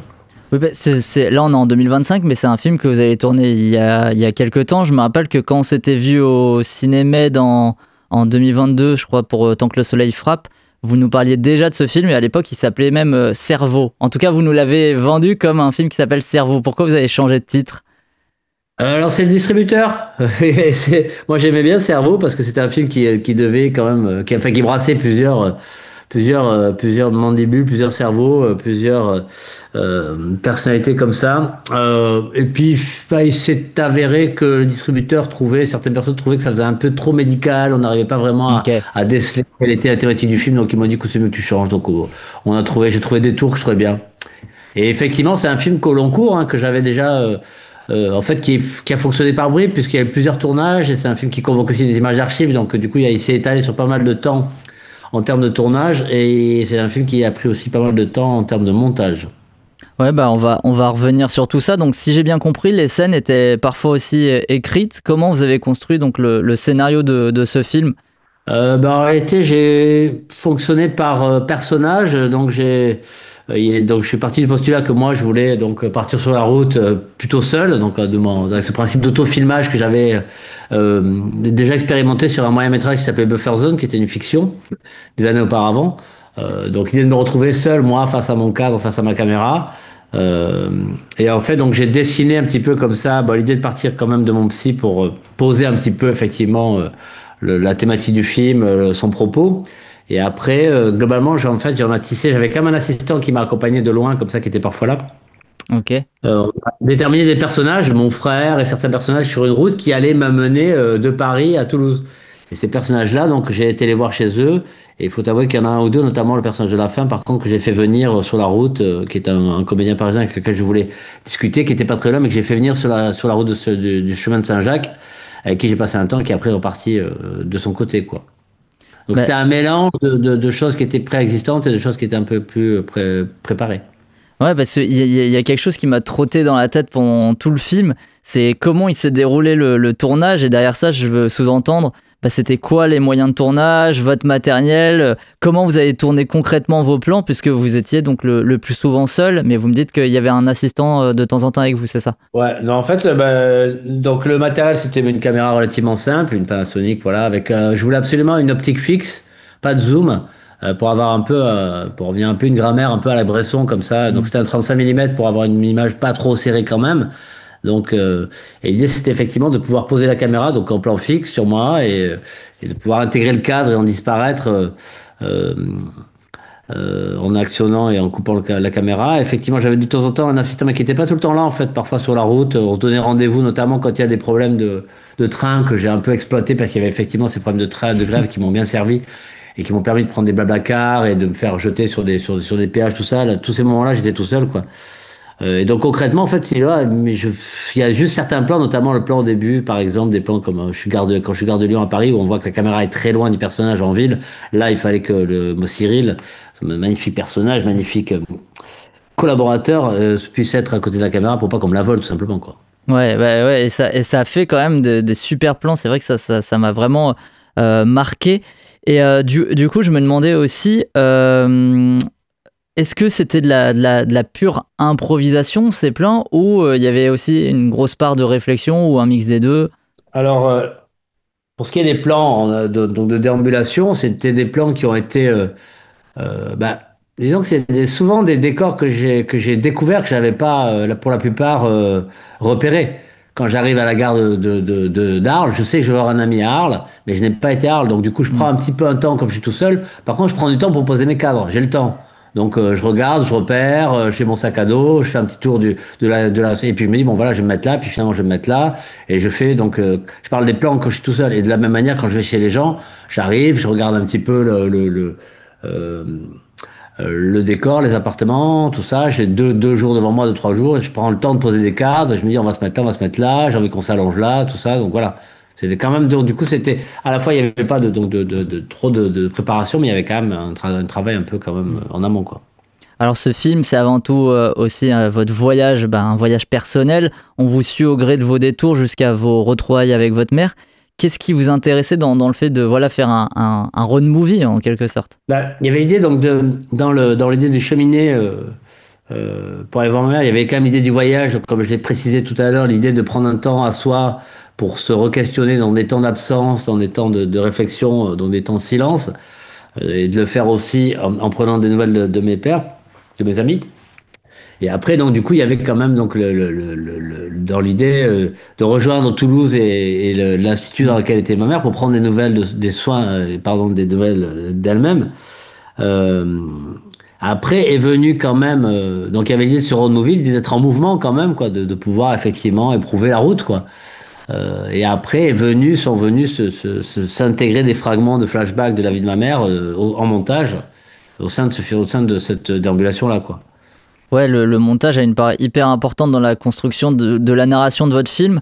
Donc comment ça s'est passé ce travail avec Valentin Ferron qui a monté le film en votre compagnie? Ouais, alors j'ai beaucoup travaillé seul quand même parce que on n'avait plus trop de moyens et c'était compliqué. Okay. C'était après le Covid, tout ça. Enfin, c'était vraiment. Et puis il faut préciser que ma mère est décédée peu de temps après aussi, donc c'était pas. Donc j'ai pris beaucoup de temps aussi moi tout seul effectivement pour organiser. La narration du film et pour comprendre un petit peu quelle allait être finalement la part d'équilibre entre les séquences avec moi tout seul, des séquences avec mes amis et les séquences de flashback et les séquences avec ma mère. Et c'est-à-dire qu'au début j'avais quand même beaucoup de séquences avec mes amis et on a compris notamment avec mon producteur Frédéric Dubreuil et avec Sarah Dernier, mes producteurs de chez Envie de Tempête, c'est eux qui m'ont orienté sur le fait que globalement il allait quand même falloir pas mal privilégier aussi le rapport à ma mère, quoi, finalement. C'est comme ça le fil, quoi, qui était là. Mais moi, j'avais bien envie de faire, en tout cas avec mes potes aussi, de parler un peu des gens autour de moi, mes amis. Et bon, c'est avéré qu'en fait, globalement, on a plutôt resserré donc sur le fil quand même qui me menait à ma mère, quoi. Tant que le soleil frappe, il m'avait marqué par la façon dont vous filmiez la ville. Ici, vous ne filmez pas qu'une ville, mais plusieurs, et même parfois vous filmez plus, puisque vous êtes aussi à la campagne. J'ai en mémoire donc tous ces très beaux plans fixes, ce qui est assez drôle pour un film de road movie où il y a beaucoup de mouvements. Là, on est sur beaucoup de plans fixes. Et donc, il y a ce très joli plan aussi où vous attendez le bus avec tous les panneaux derrière. Qu'est-ce qui vous motive en fait en général à filmer l'architecture et comment vous composez vos cadres? Vous l'avez un petit peu expliqué, c'est un peu de prépa en amont, le temps de découvrir le décor. Disons que l'architecture pour moi c'est vraiment un marqueur de notre temps, quoi. J'ai tout le temps été hyper attentif à ça, c'est quelque chose qui m'émeut énormément, qui me touche.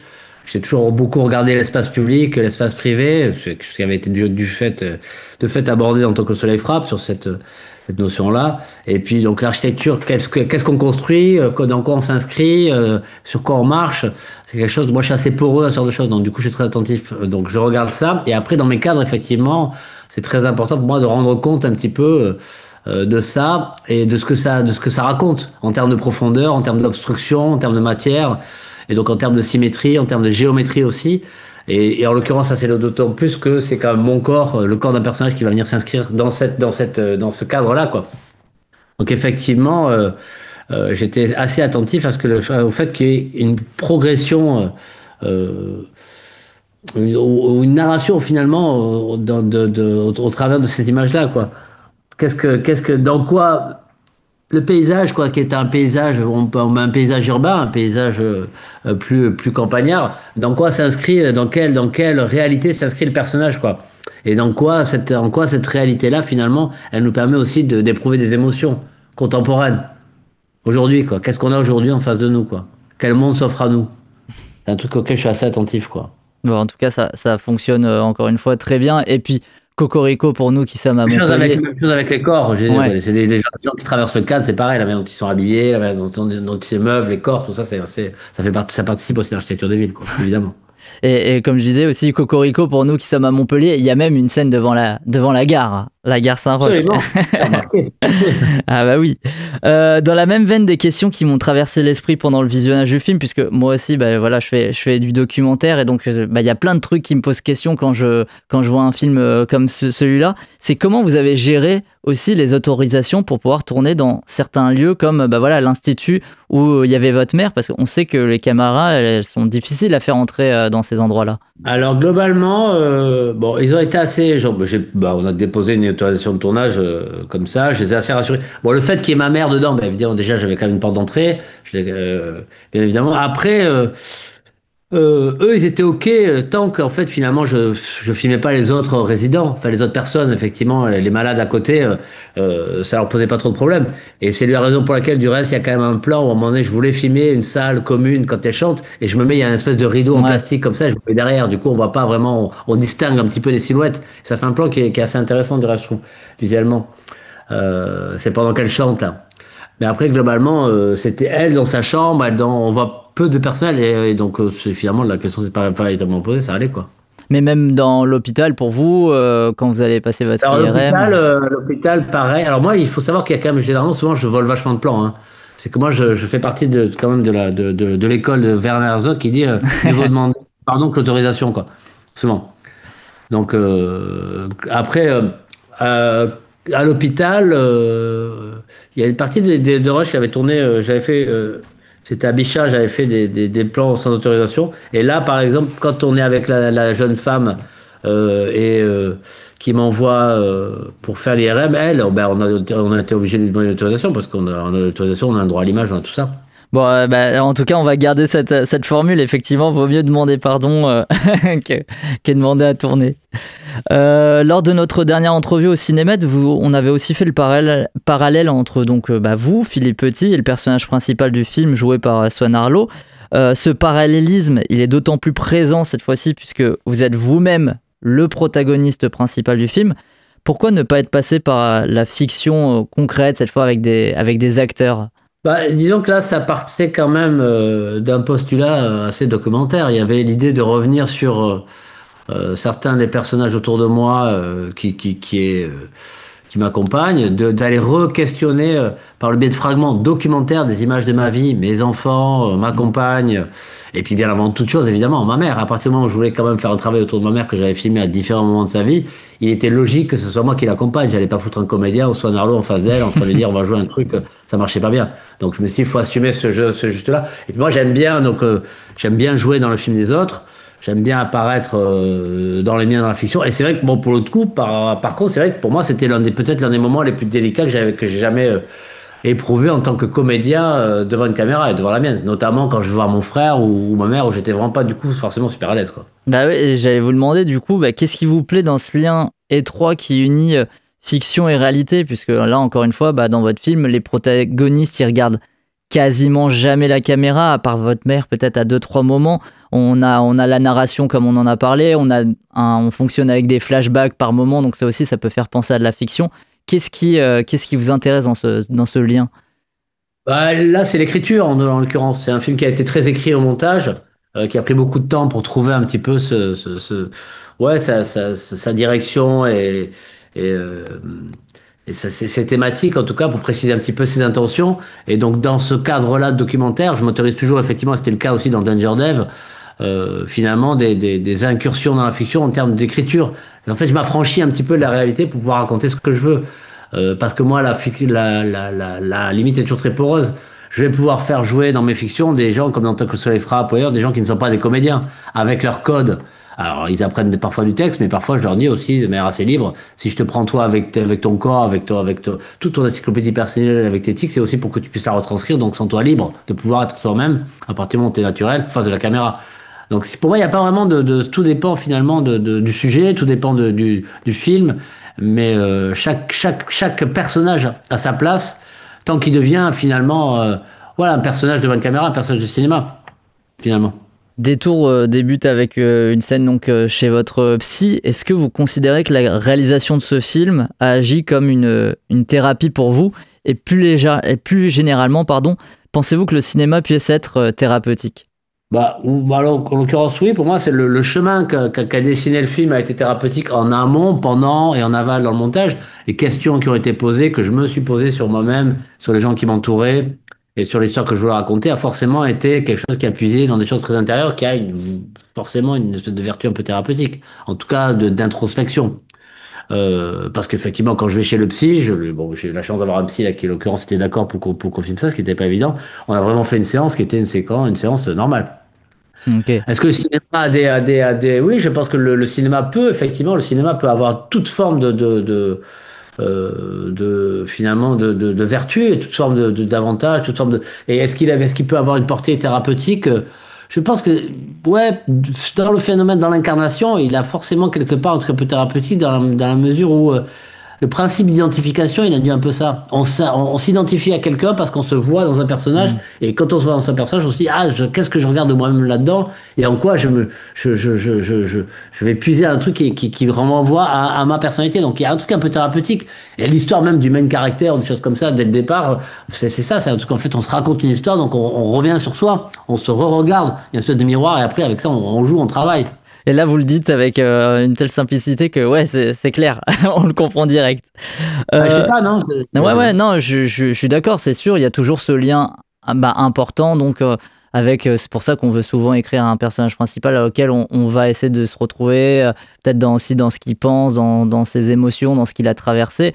Et donc, effectivement, ça peut agir comme une thérapie. Le film, il était à l'Acide, à Cannes. Qu'est-ce que vous... Il n'était pas à l'Acide à Cannes, il a eu le soutien de l'Acide. Il a eu le soutien de l'Acide, ouais. Et qu'est-ce que ça... Ouais, qu'est-ce que ça a apporté en fait au long métrage, une telle aide d'un festival comme celui-là? Alors là, l'Acide, en fait, ce que ça amène aujourd'hui concrètement, c'est un bon soutien pour la distribution et pour la vie du film. Donc ça amène finalement un lien avec des exploitants, de la communication, c'est-à-dire qu'en fait ils écrivent des textes, les cinéastes écrivent des textes, il y a des fiches pédagogiques qui sont faites pour éventuellement analyser des séquences qui pourront servir à des projections dans des milieux soit universitaires, soit scolaires, soit autres. Et après c'est aussi donc un lien directement avec toute forme d'exploitants en France et des organisations de projection de débats, et aussi des débats en interne avec les cinéastes de l'Acide. Donc c'est pas mal de choses, quoi. Ça permet de moins se sentir seul, d'avoir des gens qui sont passionnés, brillants, et qui accompagne le film, donc c'est génial, quoi. Ouais, surtout que la réalisation d'un film, souvent on peut effectivement se sentir un peu seul, encore une fois, d'autant plus celui-là où vous avez été souvent seul aussi sur la route au moment du tournage, donc c'est sûr que ça doit apporter une aide et se dire, en fait, il y en a d'autres aussi qui sont comme moi et qui ont des projets où on galère peut-être tous un petit peu sur certaines choses, et se retrouver à plusieurs, j'imagine que ça doit beaucoup compter. Bien sûr, bien sûr. Est-ce que vous avez déjà des prochains projets dans les cartons, des prochains projets qui rechangeront de titre peut-être? Là, en réalité, j'ai 4 films un peu sur lesquels je travaille. Pour la première fois de ma vie, je vais peut-être faire l'adaptation d'un fait divers, dont je peux pas trop parler évidemment pour l'instant parce que c'est un peu... Mais bon, en tout cas, ce serait on fait ça avec Envie de tempête. On travaille à l'adaptation d'un fait divers que je n'écrirai pas totalement, mais plutôt que j'adapterai. Il y a un projet personnel qui est un projet qui me tient beaucoup à cœur. Je voudrais faire un film sur l'amitié, qui est l'un des trucs qui est le plus important pour moi dans la vie. Donc, je suis en train d'écrire un film sur l'amitié de deux trentenaires dans le milieu automobile, qui est un peu une espèce encore une fois de miroir de ce que je peux moi vivre avec mes meilleurs potes dans le milieu du cinéma, de ce que je vois autour de moi, et on voit finalement l'amitié a des vertus encore plus importantes que l'amour romantique. C'est un truc sur lequel je suis très attaché. Il y a peut-être un film que je voudrais refaire, voilà, peut-être un projet, un autofilm aussi qui serait une version extended du moyen métrage Buffer Zone que j'ai fait il y a quelques années, qui se tournerait peut-être, voilà, et un projet de documentaire sur un personnage, un film qui s'appellerait Blond, qui est un personnage que j'avais filmé lors de mon premier long métrage Insouciant. Qui était un jeune gars, qui était un skater de Cannes, que j'avais filmé en train de voler dans des supermarchés il y a 25 ans, que j'ai retrouvé 25 ans plus tard. Je voudrais qu'il me raconte ce qui s'est passé entre les deux, sachant que c'est assez épique. Voilà. Ouais, bah ça promet aussi. Donc plein de projets sur tous les fronts. Et est-ce qu'on vous reverra aussi devant la caméra? Puisque vous êtes aussi comédien. Devant, ouais. il y a, non, j'ai joué là, donc j'étais donc il y avait le film Enzo là, ouais. Il y a le film d'Alice Douard qui va sortir là. J'avais joué dans son court-métrage, La Tante, qui avait gagné le César il y a 2 ans. Elle a fait son premier long, donc Des preuves d'amour, qui était à la semaine de la critique à Cannes, qui va sortir là bientôt. Et après, non, pour l'instant, j'ai pas à part moi jouer un peu dans les miens, j'ai pas de proposition. J'avais une proposition pour un film là, pour un premier long qui n'était pas un finalement, ça s'est pas fait. Donc là, pour l'instant, non, j'ai rien. Plutôt l'écriture. Bah, vu le nombre de projets qu'il y a, c'est aussi pas mal de pouvoir se concentrer là-dessus. C'est ça, il faut. On suivra tout ça. On termine toujours dans TSS par la même question. C'est quoi la dernière découverte que vous avez fait en salle ou à la maison que vous aimeriez recommander à l'époque? Alors donc, ça remonte. C'était I.O. que vous nous aviez recommandé, le film polonais. Ok. Là, alors, il y a un film que j'ai bien aimé, qui est pas totalement. Mais je vais pas parler de celui-là. Je vais plutôt parler de Continental 25. Ok, j'ai pas vu. Qui est le film de Radio Jupe qui sort là, qui est un film intéressant, qui est un peu moins barré que ce qu'il fait d'habitude, moins baroque. Moi, parfois, quand c'est trop baroque, je trouve ça un peu fatigant. Là, c'est un peu plus. C'est assez bien écrit, histoire d'une huissière qui a maillé à partir avec un clochard qui doit mettre dehors d'un immeuble. Je vous en raconte pas plus. Voilà, qui est un film qui est en salle en ce moment, qui a un bel objet cinématographique bien écrit, assez maîtrisé. Ok, on prend note et on ira le découvrir, tout comme Détour, qui est donc en salle à partir du 8 octobre. Je vous invite fortement à aller le découvrir. C'est frais, très touchant et en plus c'est réalisé par quelqu'un qui est né un très bon jour. Merci l'IRM du cerveau dans le film. J'ai vu votre date de naissance, je me suis dit, tiens, je me reconnais là-dedans, le 27 mai. Merci encore Philippe Petit. Bien. Ok, merci beaucoup. Merci, c'est toujours très sympa d'échanger avec vous, en tout cas, et votre cinéma. D'être avec les Montpelliérains, j'adore. Merci à Simon et Maxime pour cette interview. Et merci à Philippe Petit de nous l'avoir accordé. Détour, ça sort au cinéma la semaine prochaine. Cette semaine, aujourd'hui. Oui, aujourd'hui, du coup. Mais la semaine prochaine, c'est la semaine... bref. Non, c'est aujourd'hui. Oui, c'est aujourd'hui. Vous avez raté nos super débats, pas de soucis. On va vous résumer tout ça dans les tops de la semaine.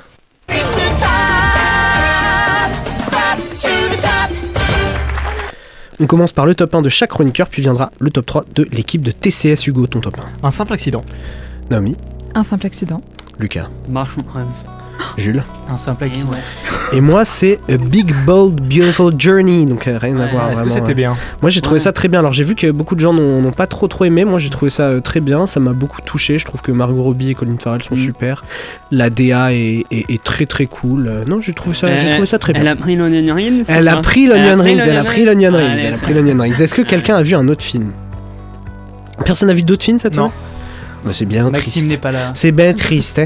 Alors, moi j'ai vu Sonny Sanskari, qui Tulsi, je sais plus, c'est un film indien, c'était vachement bien. Ok. Voilà. Pourquoi tu voulez ça, voir. moi? Parce que je sais que t'es fan de films indiens. Non. Pas du tout. Le top 3, en numéro 3, on retrouve Détour de Philippe Petit. En numéro 2, on retrouve Marche ou crève de Francis Lawrence. Et en numéro 1, Un simple accident de Jafar Panahi. Bon, toujours pas de happening. Allez. Vous pensez vraiment qu'il va y en avoir un? Ouais. Arrêtez, non mais vraiment, arrêtez, il y aura rien. Non, il y aura rien. C'est une spéciale rien aujourd'hui, il n'y a pas de happening, il y aura rien. Non. Allez, un quiz basique de Hugo. The game is on.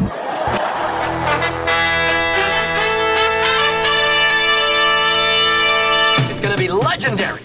C'est la mer noire. C'est votre ultime bafouille. I am sure, et alors I am tout à fait sure que j'ai raison et que vous avez tort. Oh my god. What? No. Oh, hi, Mark. Anyway, lead on.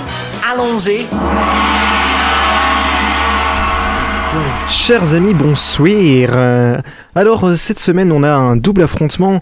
D'un côté, on a Lucas V qui sera aux côtés de Jules et dirigera son équipe. Et de l'autre, Naomi pour sa première qui dirige son équipe aux côtés de Lucas B. Première question de ce quiz, vous en avez l'habitude. Devinez le titre de ce quiz qui commence forcément, ou qui contient forcément le mot quiz en un jeu de mots avec un des films de la semaine. Lapsus, ça veut dire que ça commence. Ok, qu'est-ce que t'en penses toi? Ça commence pas en plus. Donc nous on l'a. Non, on l'a. Hein. Ouais. Allez. Marche au quiz. Marche au quiz. Toi, t'en penses quoi? Un simple quiz? Ouais. Un simple quiz. Eh bien, c'était moi qui quizais. Personne n'a la bonne réponse. C'est vraiment une merde. Ouais. Grosse merde. Ouais, mais une merde qui t'aime. Musique. Musique de film. On est en équipe. Hein. Juste. Oh, la question est finie là, on peut passer à autre chose. Oui. Musique de film, dans quelle œuvre entend-on cette musique? Hunger Games. Non. Mais tu cherches du côté du bon film. Putain. Licorice Pizza. Licorice Pizza, tout à fait. Ça fait un point pour Naomi et Lucas. En or ou en bois, retrouvez des vraies infos parmi ces propositions. Lily Collins va jouer dans une adaptation de Polly Pocket. Je connais pas, c'est quoi? Tu dois dire si c'est vrai ou faux. Ah, pardon, excuse-moi. Est-ce que tu peux répéter la question? Lily Collins va jouer dans une adaptation de Polly Pocket. Lily Collins, donc la fille de Phil Collins qu'on retrouve dans Emily in Paris. Alors je sais que j'ai envie de dire en or. Polly Pocket qui est un jouet. Moi j'ai la Ah, t'as la je réponse. pense que j'ai la moi aussi. Qui met trop longtemps. Oui, c'est en or, c'est en or. En or, oui, c'est en or. Oui, c'est en or. Et donc 2-1 pour Naomi et Lucas. Alors, question suivante. Simon, pardon, Cyril Hanouna débarque au cinéma. Le même gars. C'est le même gars. C'est le même gars. Cyril Hanouna débarque au cinéma. Oui. Mais il a déjà été dans La Vérité si je m'en trompe. Oui. Ah oui, bah oui. Et dans Les Nouvelles Aventures d'Aladin. Oui, bah dans ce cas, Cyril Hanouna aura un nouveau rôle au cinéma prochainement. C'est bon aussi. Est-ce que Cyril Hanouna aura un nouveau rôle? Moi j'ai envie de croire que c'est. Non, je trouve ça très drôle en fait, c'est vrai. Ouais, je pense pas. Mais je pense pas. Je pense au vu de la situation, non, c'est pas vrai. En bois. Alors, en bois. C'était en or. Ça sera dans le. Ça sera dans le prochain film de Yann Gozlan, Gourou, où il interprétera son propre rôle. Et c'est au cinéma en janvier 2026, on rappelle. Et enfin, dernier en or ou en bois, j'ai été casté dans Man of Tomorrow. Bah c'est... Bah Hugo. Quoi? Désolé. Quoi? C'est en bois. C'est en bois. Ouais, c'est en bois. But, if you go par là, James Gunn, I am disponible. Hein. Yes. Allez, qui a dit? Je vais vous réciter une citation. À vous. Attendez, je vais peut-être noter aussi que vous avez marqué des points, puisque ça peut servir. Je vous donne une citation. Vous devez retrouver qui a prononcé ces mots. Et bien là, en ce moment, je trouve la médiocrité. On est noyé dans la médiocrité. Donc ce que je fais, et c'est horrible, mais j'ai commencé à revoir mes propres films. Ridley Scott, Jules, bonne réponse. Ouais. Ridley Scott qui a commencé à revoir ses propres. Revoir ses propres films. Ridley Scott qui donc revoit ses propres films et trouve qu'en plus, non seulement ils sont bons, mais qu'en plus ils ne vieillissent pas. Allez, c'est faux. Quel gars, super. Quelle indignité. Allez, quiz spécial cette semaine consacré aux adaptations de Stephen King. Ah l'enculé. Mais non. Alors, qui c'est celle-là? Je vous donne celui-là plutôt. Je vous donne le nom d'un personnage à vous de retrouver dans quel film il se trouve. Paul Edgecombe. La ligne verte. La ligne verte, c'est Lucas B. Bonne réponse. Il y a donc 4 difficilement à 3. testable sur Stephen King. Une bande-annonce, un film. De quel film est tirée cette bande-annonce? Ça, chapitre 1. Et oui, bonne réponse de Lucas B. Je voulais le dire, mais j'ai pas été Il y a 5 à 3. Le jeu des synonymes, j'ai modifié tous les titres, le mot d'un titre par des synonymes avant de retrouver le titre original. Phobie azurée. Putain. Ah putain. C'est facile, hein. Phobie azurée. Oh putain, mais je suis con quoi. Oui. Mais je l'ai. Oui. Je l'ai pas. Non. Shining. Non. Non, les jeux des synonymes, il faut retrouver le. Phobie azurée. Peur bleue. Peur bleue, bah oui. Putain. Il y a 6 à 3. Merci le Québec. Histoire à mourir debout. Une histoire sans fin, non. Non. Bah non, c'est mal. Creepshow de Georges Romero, bonne réponse. C'est la piquette, hein. Il y a 7 à 3. Allez. Et un spécialiste de Stephen King. Merci Sens Critique, je vais vous réciter une critique que j'ai trouvée sur Sens Critique, à vous de retrouver le film. Encore un film dont la réputation est largement... Shining. Il y a 8 à 3. Voilà, quelqu'un qui n'a pas du tout aimé Shining. C'est pas grave, tu nous fais gagner des points. Allez, question casting. 4 points si vous trouvez à la première ligne, 3 points à la deuxième, 2 points à la première, 1 point à la dernière. Paul McCrane. Les évadés? Oui. Non mais... T'es obligé de faire le duel Déjà, on a musique de film. Dans quel film entend-on cette musique? Ah ouais. Oh. Cimetière. Non. Dr. Sleep. Non. Missouri? Non. Non. Christine. Non. C'est une adaptation de Stephen King Carrie. sans fantastique. C'est pas Carrie non plus. Ah. Oh putain. Non, je vais pas le dire parce que vous allez la voir si je donne des indices. Allez. Un film avec Denis Wetton notamment. Un film avec Will Wheaton notamment. C'est peut-être pas celui-là. Moi je pensais à un film avec des petits garçons. C'est potentiellement celui-là. qui marche. Ah oui, Stand By Me. Eh oui, c'est Stand By Me, c'est Lucas qui l'a eu. Eh oui, de toute façon, il faut bien que je leur donne des points. Au bout d'un moment, il y a 12 à 4. Allez, on va passer au duel time de la semaine. Naomi, c'est toi qui va répondre à la question. C'est 3 points en plus si tu donnes la bonne réponse, 3 points en moins si tu donnes la mauvaise réponse. Tu as le choix entre la question chantier ou la question ça fait beaucoup là, non? Refais. Ça fait beaucoup là, non? Ça fait beaucoup là, non? Ça fait beaucoup là, non? Allez, c'est parti pour ça fait beaucoup là, non? Ça fait beaucoup là, Lequel de ces réalisateurs a le plus adapté Stephen King? Rob Reiner, George A. Romero, Mike Flanagan ou John Carpenter? Leur photo s'affiche sur l'écran si jamais. Je l'ai. Ça ne va pas du tout t'aider. Aucune idée. Est-ce que tu peux me redire les noms, pardon? Rob Reiner, George A. Romero, Mike Flanagan, John Carpenter. Je vais dire John Carpenter. John Carpenter, je note. Alors, c'est Lucas qui répond. Lucas, il te reste la question chantier. Bah oui. Lequel de ces écrits de King n'est actuellement pas en projet d'adaptation au cinéma? Au cinéma. Le Fléau, La petite fille qui aimait Tom Gordon, Cujo ou Joyland? Elle l'a amené au cinéma. Hein. Au cinéma, oui. On a compris que t'avais tout, Lucas. Le quatrième. Quatrième, Joyland. Je note. Alors, on commence par toi, Naomi. Tu m'as dit que c'était John Carpenter. Alors, sache que Rob Reiner a fait 2 adaptations, Stand By Me et Misery. Ouais. George A. Romero a fait Creepshow et La part des ténèbres, donc 2. Carpenter n'a fait que Christine, tandis que Mike Flanagan a fait Dr. Sleep, Life of Chuck et Jessie.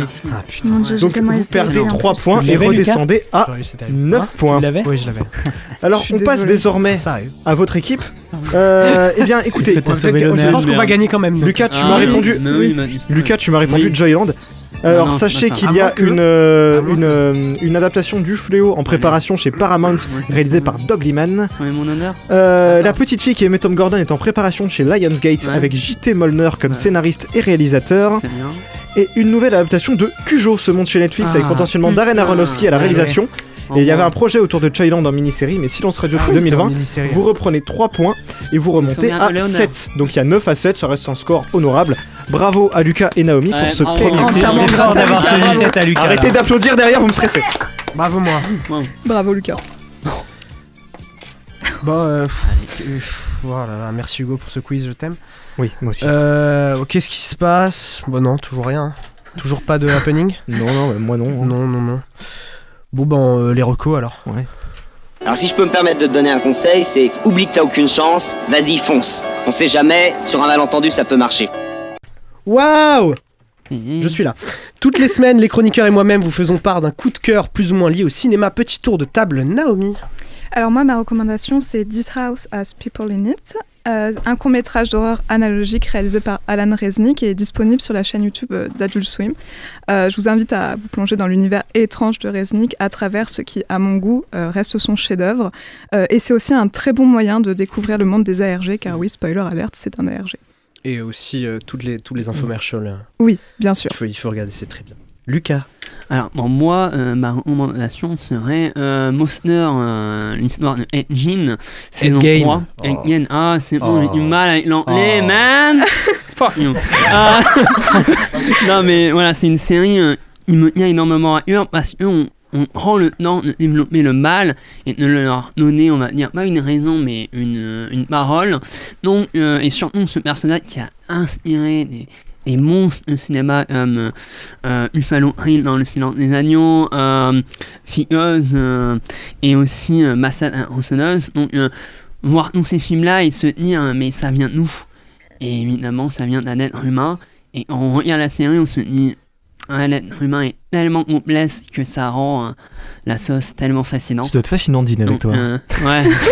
Ouais, je vais pas faire de vanne, non. Mais allez, vas-y. Bon. Jules, mon petit lapin. Ouais, bah du coup, ma Marocco, c'est Eima de Den de Blois. Dean de Blois. Voilà. Vous avez tous du mal avec les noms aujourd'hui. On est français ici. Oh, pardon. Oh, pardon. Et donc, c'est un documentaire musical qui suit le groupe Sigur Rós qui était retourné dans son pays natal en Islande. Il a bien 10-15 ans, le docu, j'ai pas les dates en tête. Mais voilà, c'était un retour sur leur terre d'origine pour faire des concerts gratuits tout autour du pays. Et moi, j'ai découvert ce documentaire il y a à peu près 1 an.